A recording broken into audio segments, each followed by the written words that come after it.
Tout va très vite dans le dossier de ce conflit entre l'Iran et Israël. Écoutez, c'est pas encore annoncé, mais sur X en ce moment, il est même question de l'assassinat de l'ancien président de la République islamique d'Iran, Mahmoud Ahmadinejad, qui aurait été abattu en pleine rue à Téhéran. Ça n'a pas été confirmé. Je le précise, ça n'a pas été confirmé, mais il y a beaucoup d'informations, beaucoup de nouvelles, tout va très vite et je voulais prendre le temps de bien faire les choses en invitant Benjamin Tremblay, qui est un expert en géopolitique et aussi le créateur de la chaîne 7 jours sur Terre. Bonjour, Benjamin Tremblay.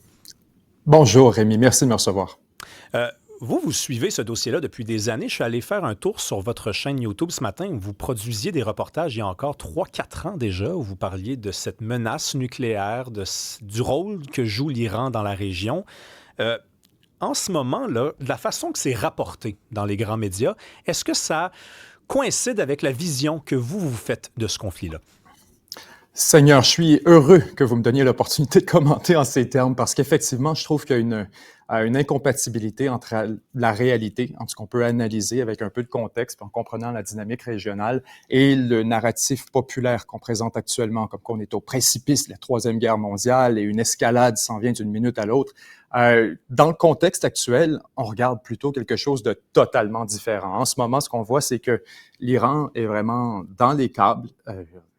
Le régime iranien est sous un niveau de pression qu'il n'aurait jamais anticipé lui-même. L'opération israélienne a été extrêmement efficace, plus que les Israéliens eux-mêmes ne pouvaient l'anticiper, en fait, depuis un certain nombre d'années qu'elle était préparée. Donc, ce qu'on voit, en fait, c'est probablement on retournera à une négociation très rapidement entre l'Iran et les États-Unis. Déjà, en fait, dans les coulisses, on entend que l'Iran il va de représentation avec le Qatar, notamment, et l'Arabie saoudite, en demandant à ses partenaires de supplier les États-Unis de, s'il vous plaît, demander à Israël d'arrêter. Donc, l'Iran est déjà en train de tap out, pour reprendre le terme. Là-dessus, je ne crois vraiment pas qu'on est devant un potentiel d'escalade considérable. L'Iran, clairement, est déjà plafonné dans sa capacité de réponse à Israël. En Iran, il y a le régime des mollahs. C'est un régime qui est en exercice depuis 1979, depuis la chute du Shah. Ouais. Les ayatollahs sont au pouvoir. L'ayatollah Khamenei, qui a 86 ans, là, il y a toutes sortes de théories. J'ai entendu dire qu'il était parti en Russie avec sa famille, comme le font souvent des dictateurs ou enfin des présidents de régimes autoritaires plus proches, évidemment, des intérêts russes. Il y a une autre théorie voulant qu'il soit caché dans un bunker avec son fils, beaucoup plus jeune, qu'il préparerait à son règne s'il devait quitter ce monde dans les prochaines semaines. Laquelle des deux théories favorisez-vous? La deuxième théorie me semble beaucoup plus crédible dans le contexte actuel. Ce qu'il faut comprendre, c'est que c'est vraiment le contexte de la révolution iranienne. Arrive 1979, vous avez bien fait d'en parler, Rémi. Ça a été une révolution qui a été faite contre les États-Unis parce que on avait le Shah au pouvoir, qui était essentiellement une marionnette de l'Occident, à qui on a soutiré énormément de concessions avantageuses pour le camp américain, la France, le Royaume-Uni, etc. Donc, quand arrive la révolution en 1979, c'est d'abord contre les États-Unis, contre le colonialisme, l'impérialisme. On ajoute à tout ça, bien sûr, les Israéliens, le sionisme. La perte d'un ayatollah serait beaucoup plus, même s'il fait seulement partir en exil, beaucoup plus qu'un symbole. Ce serait quelque chose qui serait de très mauvais augure pour le régime lui-même, parce que c'est vraiment, si on veut, la tête du régime. Et c'est, on pourrait le dire comme ça, c'est celui qui cale les shots en Iran. On a bien sûr M. Massoud Pezeshkian, le président, qui est un modéré, qui manifestement n'a pas été en mesure d'obtenir l'influence qu'il espérait sur le processus de négociation. Clairement, les choses sont encore déterminées, dirigées par l'ayatollah lui-même. Et Trump a fait un clin d'œil à ça au cours des dernières minutes, d'ailleurs, en faisant allusion directement sur Truth Social au fait que les États-Unis étaient parfaitement au courant de l'emplacement actuel, précis de l'ayatollah, mentionnant du même coup, bien sûr, que les États-Unis avaient la capacité de l'éliminer si jamais ils le désiraient. Donc, je serais extrêmement surpris, considérant ce premier message, que l'ayatollah soit actuellement en Russie. Ça aurait certainement pas évité une frappe américaine.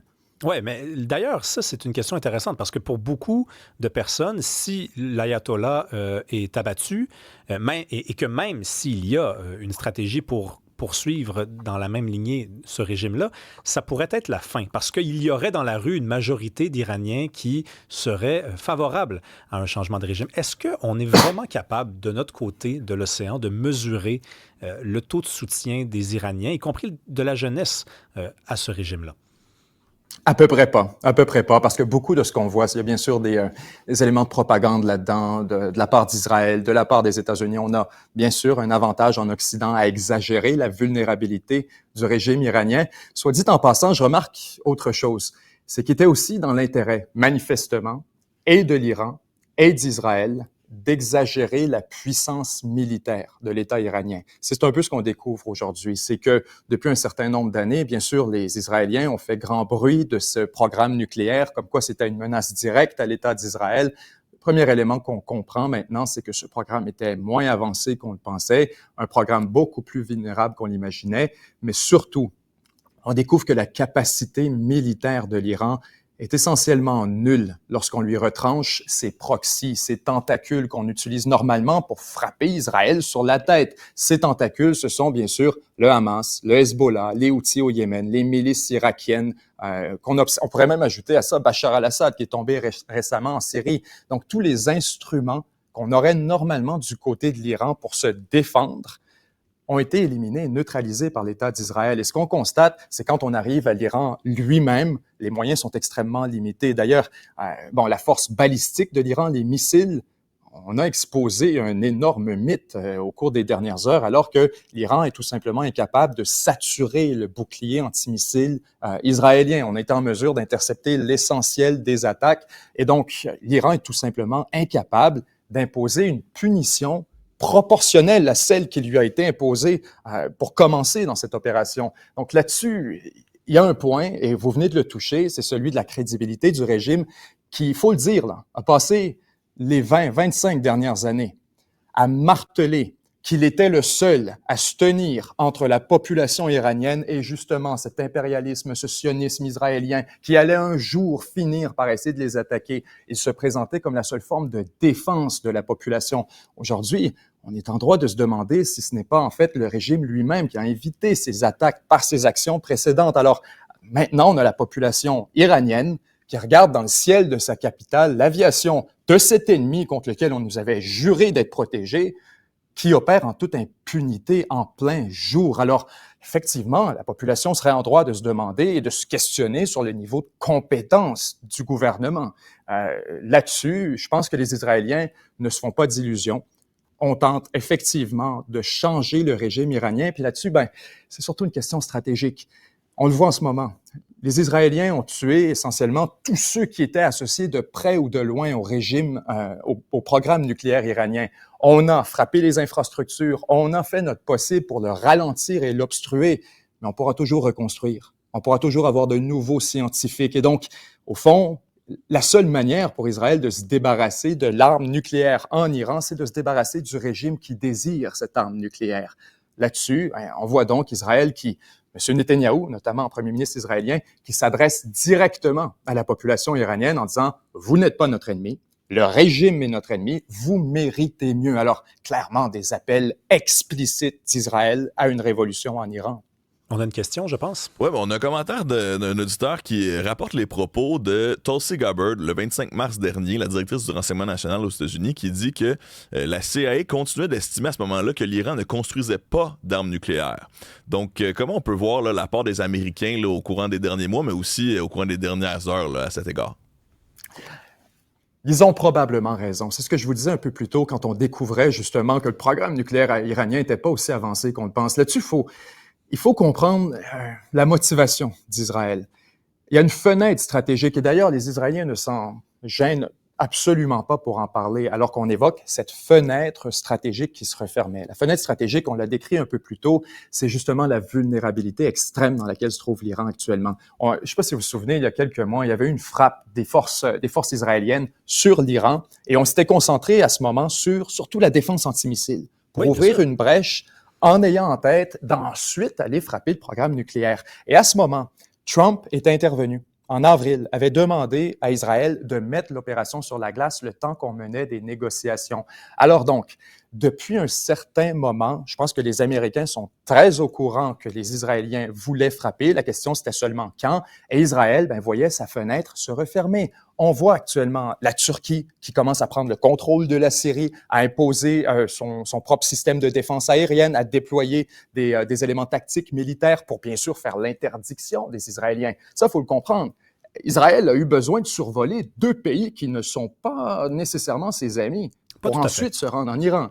On a survolé l'espace aérien syrien, l'espace aérien irakien, probablement même que les opérations de ravitaillement pour le carburant d'Israël ont lieu au-dessus de l'Irak. Donc, on opère vraiment comme si c'était un exercice au-dessus de l'océan. On n'a vraiment aucune forme d'opposition. Et Israël voulait profiter de cette fenêtre qui était destinée à se refermer. On a la Hamas. Naturellement, on va arriver à une conclusion à ce conflit à terme. Le Hezbollah, même chose. On est actuellement en train de discuter le désarmement, mais les choses se passent pas très bien avec le gouvernement libanais. Donc, visiblement, le contexte, les circonstances quasi providentielles dont profite actuellement Israël étaient sur le point de se dissiper. Donc, on a appris entre les branches récemment que Trump avait d'emblée imposé un délai de 60 jours, un ultimatum à l'ayatollah iranien pour lui dire si au bout de 60 jours, on n'a pas d'entente, c'est terminé. Au jour 61, Israël a lancé son attaque. Ouais. Exactement. Mais je vais répéter quelque chose qu'on s'était dit lorsque on s'était rencontrés à Montréal, Benjamin Tremblay. La géopolitique permet de comprendre le monde et elle est très utile aujourd'hui même, alors qu'on entend partout et qu'on lit partout que ce conflit vient de démarrer et pourrait durer des années. Ce que vous êtes venu nous dire aujourd'hui, c'est que l'Iran est déjà en train de tap out. Merci beaucoup, Benjamin Tremblay. Merci à vous.